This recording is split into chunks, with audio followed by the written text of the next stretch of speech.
All right, here we are out in nature. This is where I live, out in the boonies.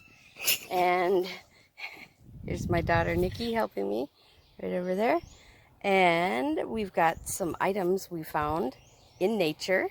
There will be an attached video with an artist for some examples of what we're talking about. But this is what we're going to work with.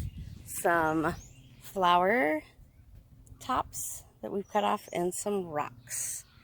Okay, our art will be mostly abstract, so it's going to be about colors, lines, shapes, patterns, forms. It's not going to be a horse or a cow, most likely, but maybe you will make it into a cow. So it's completely up to you. The rules are you must put it back where you found it in nature. You can't disturb it. So don't cut down trees, tear up flowers. Ask your parents. So we will see here what Nikki comes up with.